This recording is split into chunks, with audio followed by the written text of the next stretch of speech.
Well, it's Tuesday Wrestling, and you all know what that means. That means we're going to review NWA Power Live. This is the first big live show they ever do. It features, of course, a tag team title match for the NWA United States tag team titles between the Country Gentlemen versus the Champions, the Fixers. And we also got, of course, the Champions Series finals where who will reign supreme, who will get their shots of championship goals in the future. Will it be Team Cyrus or Team Rock and Roll? And of course, we have other things, but we cap it up with the wedding between May Valentine and Aaron Stevens. Then we go to AEW Dark, where we have 9 stacked matches. But the main event, I know some of you are big fans. We're going to see Konosuke Takeshita taking on Angelico, Angelico, which is I know is going to be a pretty good match. And then finally, we go with NXT. As you know, we're getting closer and closer to Vengeance Day. We're going to be seeing how this thing's going to proceed till we get there. As you know, we have the NXT titles that will be on the line. But first, we do have the main event being who will step into the final spot in the New Day Tag Team Invitational. Will it be members of Chase U, Duke Hudson, and Andre Chase? Will it be the Dyad from Schism or Malik Blade and No Finish Rogers? Well, we don't know. And also, we got some news updates regarding, of course, GCW's collective events that will be taking place. Wrestlers are already being booked for that, so I'm looking forward to that to come around. And of course, many other things that we're definitely going to be talking about. So, let's get ready for another episode of Deleted Wrestle Zone.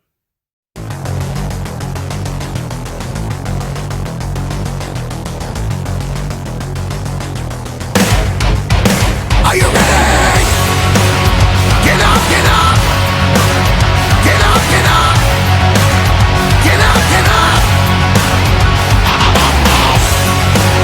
Get up, get up! Get up, get up! Get up, get up!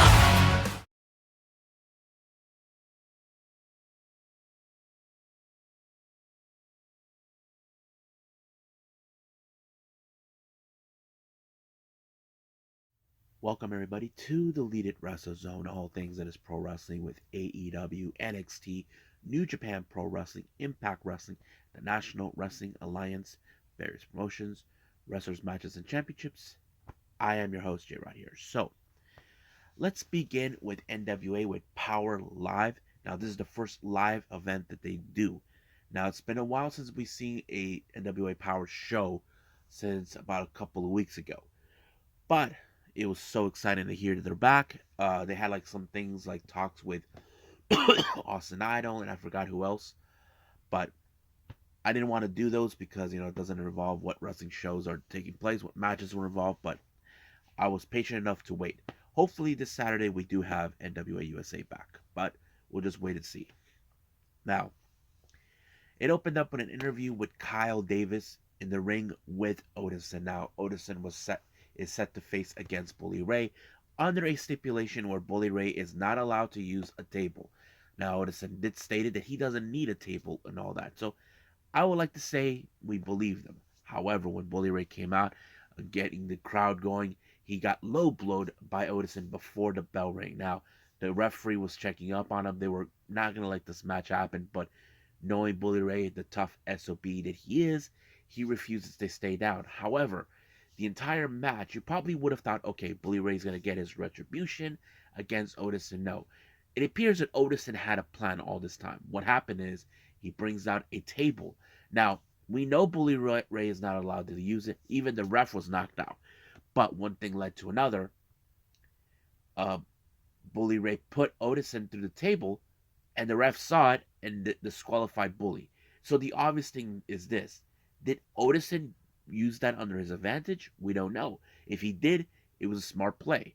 But do we think that Bully Ray will get some kind of retribution against Odinson? That is the possibility. We'll just gotta wait and see when that day happens. Now, our next interview, we have Thrill Billy Cyrus. Now, Thrill Billy Cyrus is part of the finals of the Champion Series. The one title that he does have on his mind is the National Championship. I believe that one is under Scion, the Great Scion's waist. I'm sure that's what it is, but that's not gonna stop him from obtaining what he wants. So we'll see when it gets there. Now our next match is for the NWA United States Tag Team titles. We have the Country Gentlemen, AJ Kazana, and uh, Anthony Andrews, I think that's his name. So they face the Fixers, Wrecking Ball Ligursky and Jay Bradley. Now, if you guys remember, we the Fixers have been proudly defending the titles. Now, you probably thought in your minds the Fixers most likely will retain the titles, but no, I was surprised that this match ended in favor of the Country Gentlemen when, of course, what's his name? AJ Kazana rolled up Ligursky while Jay Bradley was outside dealing with Andrews, and all of a sudden we saw brand new United States Tag Team Champions. And the best part is this. Now, if you guys remember, not too long ago, uh, but the boss, Will and Patrick Corgan, was going to give them brand new titles. However, the Fixers declined because they felt they have the United States titles and they have their names, but they're just highlighted. So basically, but however, because of that, the Country Gentlemen got the proper titles, the titles that they most likely should use, and that's probably better. So we'll see what happens then. Who will be getting a shot of those titles, or will the Fixers cash in a rematch clause if those rules apply in the NWA? Now, we do see a contract signing between Matt Cardona along with Mike Knox, where he's going to face in next month in Tampa against Tyrus, our current NWA World Champion. Now, here's the thing. Matt Cardona was never pinned or submitted when he relinquished the title. Now, in that three-way match that took place at Hard Times, Tyrus won that match by pinning Trevor Murdoch. And this also led to Matt Cardona. Now, Matt Cardona have made his case known. He should be the one to challenge for the title. However, Matt Cardona tries to act like he's a victim. He does not want to sign the contract because he thinks that there's some tricks made. However, Black Cheese, who is a genius, decided, okay, how about this? Let's have a match, and the winner decides the stipulation. So that's going to happen next week. So we'll see what's going to take place. Now, our next match, we have Kenzie Page versus Charlotte Renegade. Uh, I was surprised that her sister, Robin, was not there. But I have to say, Charlotte did a pretty good job on her own. But, however, Kenzie Page, who we've seen this new attitude since she was influenced by Ella Envy, basically did it again, played dirty tricks. She used the belt as a distraction, but it did. But however, the ref did not see that Kenzie rolled her up by applying the tights onto Charlotte Flair, once again stealing a win again. So we'll see what happens then. Now our next interview, I don't know what really was going on in this. We did see Kyle Davis with the power couple, Latimer and Camille. Basically, we don't know why they were supposed to face against Psycho Love, Angela Love, and Fodder. It was out of control, and all of a sudden they were ambushed from behind by Psycho Love and beat them clearly. Now, I know for a fact that Angelina Love does want a crack of the NWA World Women's Championship. That is no secret to me. But I think this is more like, okay, who's going to be the dominant power couple? We've seen this before. I mean, we saw this in Impact Wrestling with Angela Love years ago when she was married to Davey Richards. And it's like we're seeing a 2.0 type. I'm not sure, but I don't want to compare it until I see it myself, how we see this happening.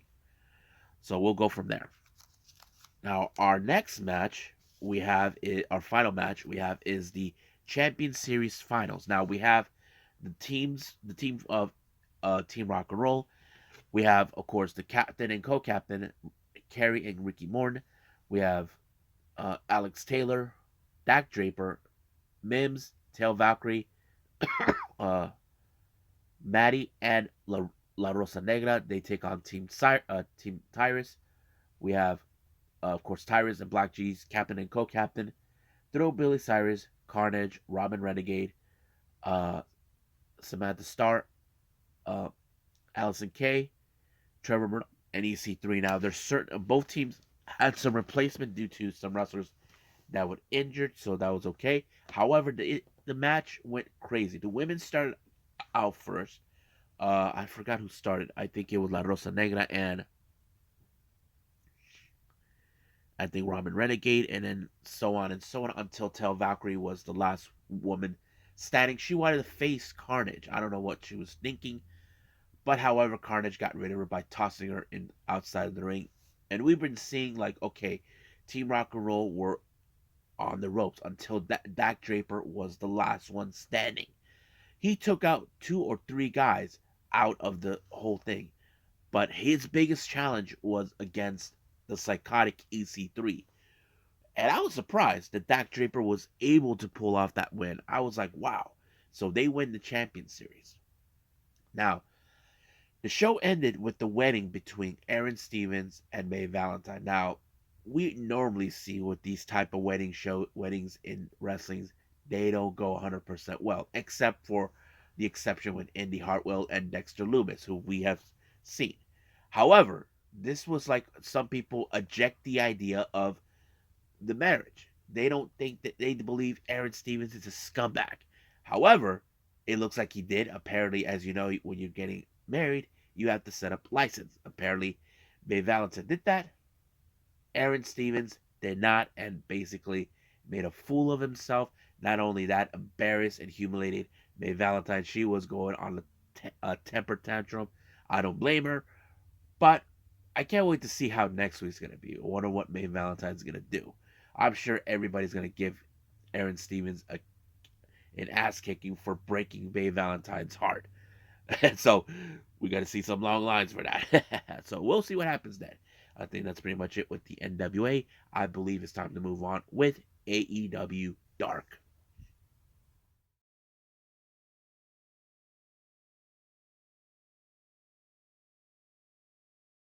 Okay, AEW Dark. So let's get started. We opened up with trios actions. We got the Wingmen, Peter Avalon, Cesar Bononi, and Ryan Menes. They take on Top Flight, Dante and Darius Martin, along with their tag team partner who won the $300,000 or something, that AR Fox. Now, I have to say this is a pretty good warm up for Top Flight and Aaron AR Fox. Now, the reason I say that is because they issued a challenge against the Bucks and Kenny, the Elite. So I have to say it was a pretty good warm up for them. But the obvious thing is, we know that recently we heard that Kenny Omega's had some visa issues, but we'll get to that at some other point of this episode. I will talk about that. But I have to say, pretty good. But I would have assumed that we're going to see a little bit of teamwork to finish off the match. But however, it was, of course, Dante Martin with the. It was a very. No, we did. And apparently, what I liked is Dante and Darius tossed Avalon in midair while AR Fox does a cutter. I thought, wonder what they should call that. You know, I don't know, but it's pretty cool. I liked it. I did like the teamwork between them, and I like much. We talk about Top Flight being the most likely team that could win the AEW tag team titles in the future. We could see AR Fox and Top Flight win the trios titles, but I feel it's just too soon right now since the Elite won those titles earlier this month. So we'll see. Well, not this month. Well, if you guys know what I mean. So yeah, well, back in January 11th, if you guys remember. Not remember. Okay, moving on. Red Velvet, as you know, is taking center stage. She goes against Sofia Castillo. I have to say, Red Velvet, I did not expect her to leave the baddies, but of course, a lot of factors play it. But the obvious thing is, will this be how much ring rust does she have since she's been out for a while since she was injured? However, I have to say, I don't know if she had some tricks up her sleeves or if she was working on something new because the way this match ended, she applied a submission move. This is something we never seen, and I think Taz and Excalibur kind of agreed. We never seen her with submissions before. I mean, normally her arsenal she's uses to finish off her opponents is like the spinning roundhouse kick, but who knows? I felt like, okay, she's walking in with confidence. We'll just wait and see what happens on tomorrow on Dynamite. Next up, we got the reality: Zach Clayton versus Fulton.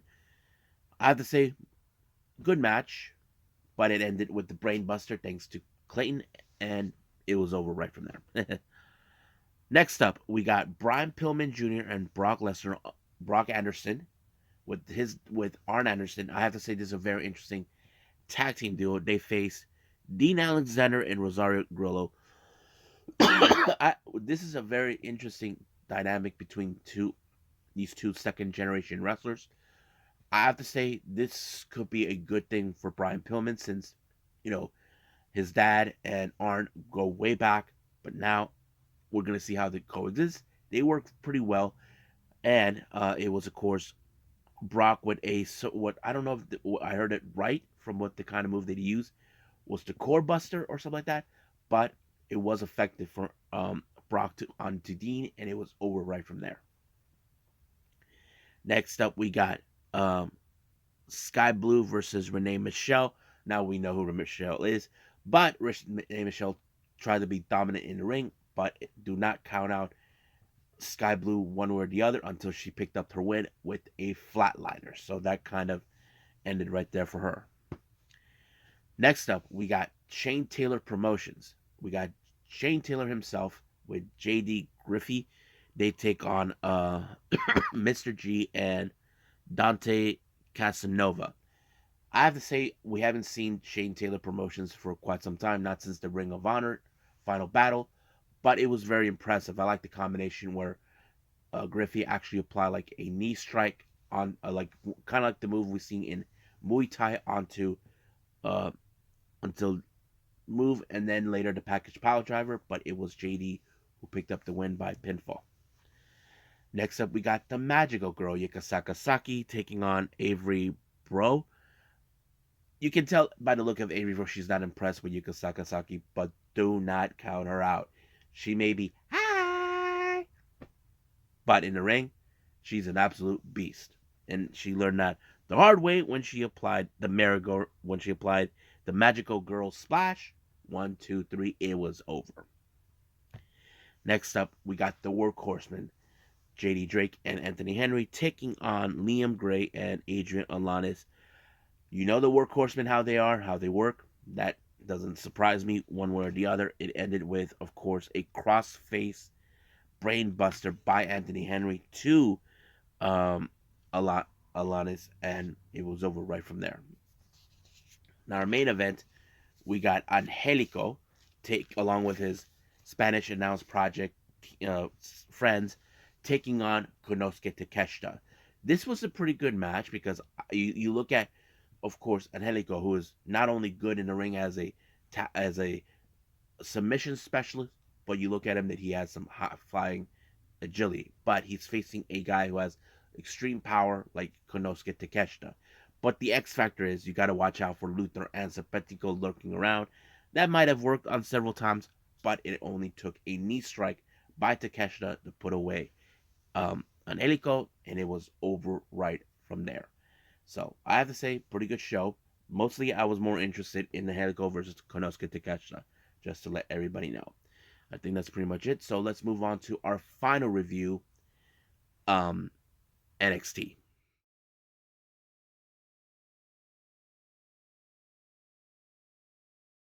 Okay, NXT. Now, as you know, this is the final go home show before we head out this Saturday for NXT Vengeance Day. So anything could happen before we get to there. Now, our opening contest, we had the Creed brothers along with Ivy Now finally taking their hands on in the share, who have been nothing but a pain in their ass, who feel that they're being disrespected, so they decided to get into the heads of Creed brothers at their own expense. So, but Ivy Now, who played the reasonable person, that's something that, you need every single time. I thought this match was pretty good. I mean, the powerhouse of Julius picking on Sanga was amazing. However, the ball was dropped by Julius when he realized what he's done, when he accidentally bumped into Ivy Nile and costing the match. He got, of course, chokeslam while his brother Brodus was checking up on Ivy. it was already over when Sanga applied a choke slam. But the obvious thing does ask me, was this part of Jinder Mahal's plan to put them in disarray? I know that the Creed brothers look at Ivy as a sister, but we don't know. I wouldn't be surprised the Creed brothers will try to do the best they can to get back on track. But would they let go of this match? I know they probably have to go back to the drawing board and see what happens. Now, I like this next segment because it's so funny. Because we have Axiom. He's like on his tablet looking at a match between Tyler Bate and A Kid. Here comes Tyler Bate talking about A Kid, saying he's a fantastic wrestler, and he asked him whatever happened to him. And then, of course, nobody knows. Except Tyler Bate was like a little curious about. There's something odd about Axiom. Like, he tries to compare him that maybe he's A Kid, but Axiom said, I get that a lot. But of course, they decided, how Axiom goes, you and A Kid had a magical match back then. So he tells him, let's make our match into a masterpiece. So Tyler Bate enjoys what he say, but all of a sudden, Damon Kemp, who thinks this whole friendly competition is a load of crap, he's saying this, that the British thing sucks, European, a load of garbage, but also A Kid is full of garbage. Axiom says, if I see him, I'll let him know. But later, Tyler Bate did tell Axiom saying that Damon Kemp is this. Now, I don't know what he meant by that in British terms, but he called him, he's a pendejo. So, like, So, I thought it was so funny. Now, our next match, we have Zoe Starks versus Indy Hartwell. Now, this match was set because Indy Hartwell was enjoying her moment being at the Royal Rumble. However, Zoe Starks, who felt like, come on, Indy, you're full of it. I was there for half an hour. So basically, it's more like, okay, who was the one who had the most spotlight? You probably could guess that, but I don't think it matters. The matter is that you were there at the Royal Rumble. But in this case, it was, of course, Zoe Starks with the GTS or so onto Indy Hartwell. Now, there was no point for her to do this, but she decided to beat the crap out of her once she won the match. Luckily, Soruka showed up. Soruka refuses to accept what Zoe Stark was doing, but it's a good thing Indy had some sort of a backup on her back. Now, the Schism, as you know, the Dyad is set to be part of a three-way invitational to the New Day tag team titles. That is something, of course, they have been desiring. Now, we know from the past history between Fowler and Reed, they have tried to obtain those belts before, but failed. Since joining the Schism, that kind of put them in the predicament that they will, no time, get the belt. But we'll see what happens then. Now, one thing I like about this next promo, we have Wesley who, this and that, and then Dijak comes out trying to ruin the party. But I like one thing, is he says that he is the biggest and the baddest guy in NXT. However, when you say that, you try to say, oh, someone has another, that's like, you're wrong. So what we had Von Wagner and Mr. Stone, that kind of thing. But I don't know if, of course, Wesley was playing games, but he says this, that, he hasn't been to agree. You see, he has been dominant, but he's saying that Dijak is calling Wagner a liar. So, however, he did say that he wants to make an injustice fixed. So he did propose, if Wagner does beat Dijak, and the possibility there could be a number one contender on Tuesday. So he's trying to put it, saying, okay, let's see what happens. But, of course, Dijak, he has one thing focused, but sometimes he doesn't focus what's around him. I have to say the match was pretty good. It showed a different type of, okay, who's the biggest, who's the baddest. Now, these men put everything right in front of them to ensure a win. But in the end, it was Dijak who walked out as the victor, and it was ended. But later on, we did see a segment with Von Wagner and Mr. Stone. Now, Mr. Stone did say, look, I know you're big, you're strong, but I need to know who you are. He's asking him, please help me to help you. So basically, it's like Von Wagner has to realize, okay, What is keeping him from not succeeding? So he has to think real carefully that who is Von Wagner. So we'll see what happens then. Now, as you know, the D'Angelo family had their issues towards Dijak in the past. It appears that Stax has, of course, something in his mind. So he said he's going to try to deal with certain things on his own, but of course he has the full support of Tony D'Angelo. So we don't know what those are. So we'll see what happens. Now, as you know, last week we saw Nikita Lyons, who in fact was attacked. Now, uh, there has been a lot of investigative work. We saw many of the WWE female roster around the surrounding areas. We just don't know. There are many X factors that this could play out. Like you could say, could this be done by Zoe Starks? To me, I feel like Zoe Starks is the prime suspect. Um, However, there is this case of Wendy Chu who might have witnessed it. Even she posted it on Twitter about it. So it's like, oh boy. So that's gonna be interesting to see. So we don't know who it is, but like I said, maybe it to me, Zoe Starks is the prime suspect in this whole thing. Now we get our interesting match between Tyler Bate and Axel. Like I said, it was going to be a masterpiece, and I don't think they weren't lying. I have to say, pretty good. It was enjoyable until Tyler Bate applied the Tyler Driver 97, picked up the win. All of a sudden, Damon Kemp showed up. Now, like I said, he did not like the whole friendly competition, but sooner or later, Tyler Bate or Axel will get their hands on Damon Kemp.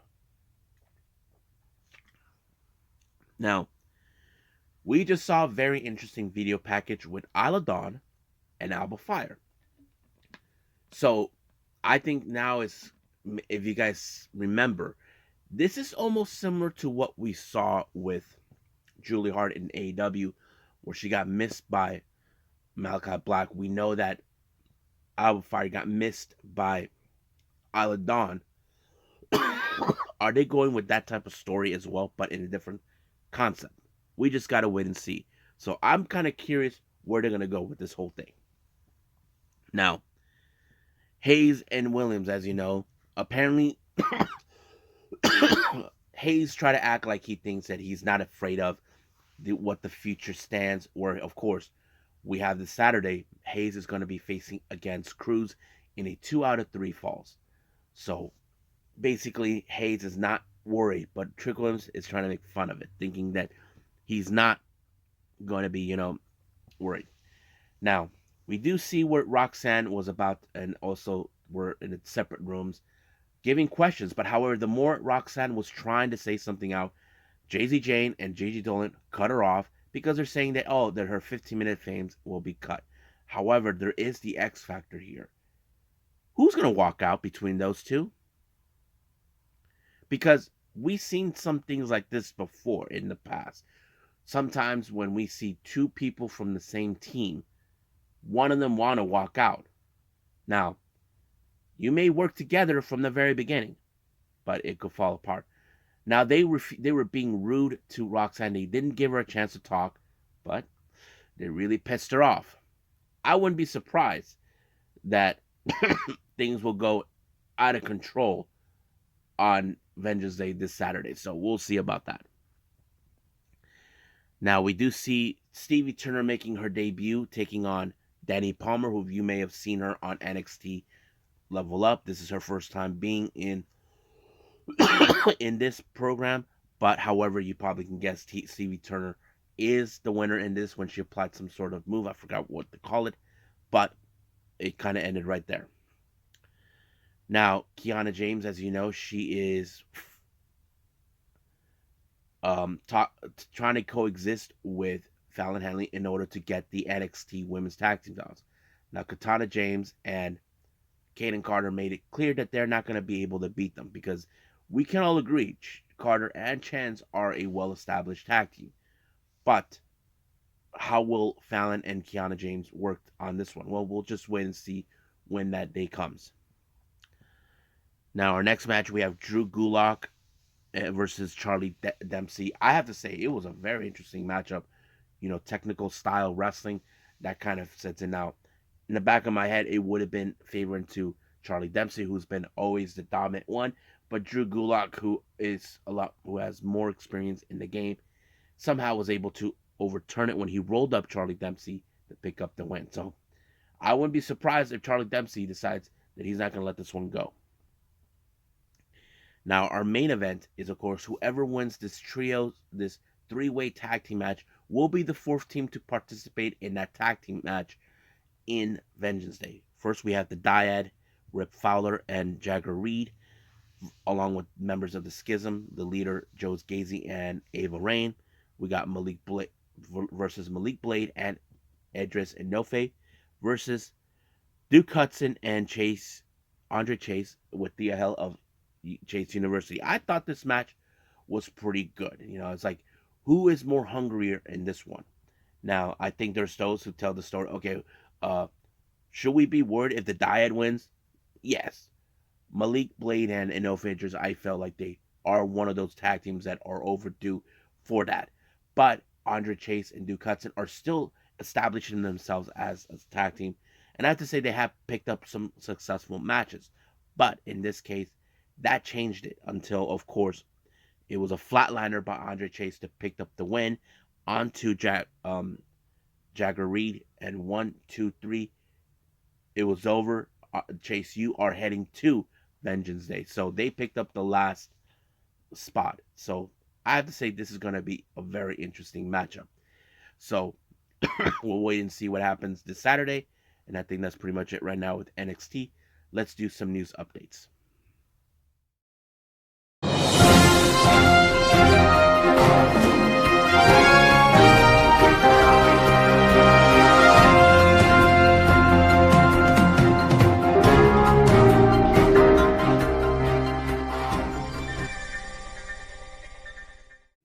Since today is the 31st of January, over in Japan is already the 1st of February. First things first, I want to say happy birthday to our one of the most interesting and best Joshi wrestlers as a freelancer. We're talking about Sayori Onoi. So happy birthday, Sayori. You're an amazing wrestler. I love watching her. So happy birthday. Now, we got some updates here for GCW for the Collective. Now, keep in mind, this has been announced for quite some time. Here is what's going to happen when we get to the Collective on the WrestleMania week. Now, for the Josh Barnett Bloodsport 6, it's already been announced that we're going to have Kota Ibushi making his debut. However, it was already announced that, I mentioned this on a news update earlier in the day, that Kota was going to be in there. But I did not expect that they're going to announce his opponent, and it turned out to be Speedball Mike Bailey. I'm like, damn, that's pretty good. I like that. So I'm very happy that he's going to have a really good match. I have to say, this is going to be a good one. Now, for the culture, this one is going to take place on the 30th. 4 wrestlers have been announced to participate. We have Myron Reed, Brian Keith, Tuco Scorpio, and Leo Rush. Now, on the 31st of March, we have GCW versus DDT. Now, a match have been announced. We're going to have the East-West Express, Nick Wayne, and Jordan Oliver. They take on the reunited Moonlight Express, Mao and Speedball Mike Bailey. Now, those who don't know, those two are really good friends. They haven't been in a tag team for quite some time, but it's going to be interesting which of these Express teams is going to win. Then we got, of course, not related to the Collective, but this one is an event that's going to take place earlier on February. We have the Jimmy Lloyd's 25th birthday that's going to take place on the 17th of February at the FCW Arena in Las Vegas. It's announced that we're going to have Nick Wayne, Jordan Oliver, Dante Leon, and Effie. So I'm looking forward to see Jimmy Lloyd's 25th birthday. So I think it's going to be a lot interesting. Now, moving on. I did mention about the trios titles with Top Flight and AR Fox. We haven't seen Kenny Omega for quite some time. Apparently, it was, as you may remember, apparently he had some visa issues. Now, those who are probably wondering, really, he has visa issues? He's not originally an American. He's from Canada. It's understandable. Now, this sort of thing has happened on various occasions. I mean, Buddy Matthews last year had a situation like that. So basically, if you're planning to work here in the States, you have to deal with the visas back in your home country, and that's what happened. But now the good news is Kenny Omega's visa is now been resolved, so he is now cleared to wrestle. We are ready to see him this for AEW Dynamite. I'm excited for that. Now, Prestige Wrestling has announced for many events. Now, if you guys remember, we do got two events that will be taking place. Now, the first one is the hybrid moments that will take place on the 26th. It was already announced. Minoru Suzuki will be making his debut. Now, if you remember, in the previous updates, I mentioned that Suzuki will be on a U.S. tour. I did not anticipate that, but it's going to be an awesome time. Now, a match that was announced for the hybrid moments, Josh Alexander versus Speedball Mike Bailey. We know these two have faced each other at Impact Wrestling. I'm excited to see that. Now, for their LA show that's going to take place later on the 30th of March, for Nervous Breakdown, it's already been announced. Timothy Thatcher will be making his debut. I'm excited for that. I'm sure everybody else is. Now, Marvelous has announced for their upcoming events for February. Let me pull that up because I know I saved it. Just in case anybody wants to know. If you guys are not following it, I understand. But luckily for me, I saved everything else. Here we go. Okay, now here's what we do. We know that on the 3rd, they will be in Shinkiba. On the 12th of February, they'll be at Shiba. Then on the 21st, back to Shinkiba first ring. And then again on the 10th of March at Shinkiba. And this is to be the comeback match. Well, where Takumi Iroha will return. As you know, she was out on injury. But this will be the same day where Takumi will be facing against Unagi Sayaka. A match that's been already in the bucket list of Unagi. So that's going to be interesting to watch. Now, Beyond Wrestling has announced for their upcoming Super Show, the Perfection or Vanity, that will take place on the 26th. Willow Nightingale will make her return, so I'm looking forward to that. Now, another match has been announced for Garden State Pro Wrestling on the 3rd of February. We're getting closer to that. Sumi Sakai returns, but her opponent will be none other than Janai Kai, so I'm looking forward to that too. Freelance Wrestling has announced for an event for the 3 Cheers for Sweet Revenge. Their tag team titles will be on the line. The Bang Bros, August Matthews and Davey Bang, will be facing against the members of the Rascals, Trey Miguel, and Zachary Wentz.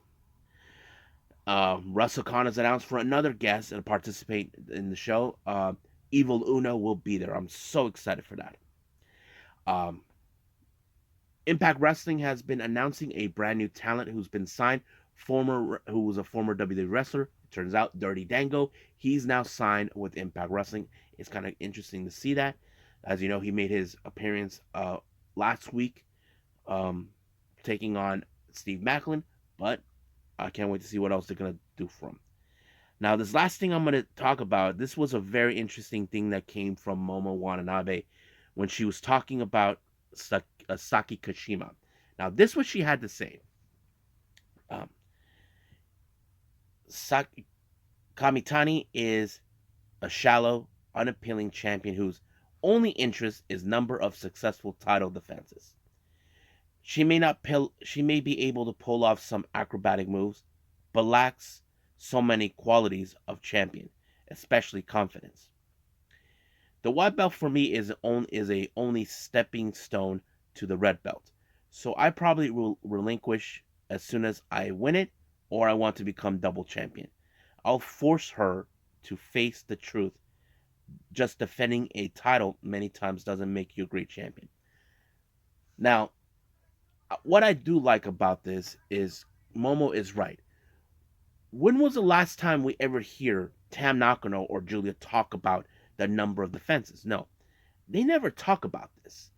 Kamitani is like the only one who brings this up all the time. She brings up the fact that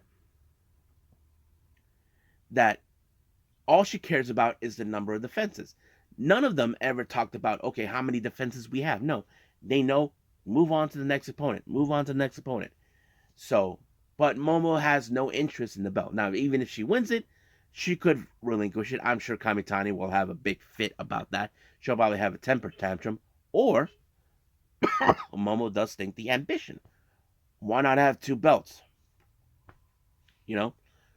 But I know many of you think, okay, there is no way Momo's going to win this match because we know that there is the possibility she could lose the belts. There are those who are already predicting that already. But we'll just wait and see what happens. So I think that's what we're going to do for now. That's it for our news updates. So let's just call it a day.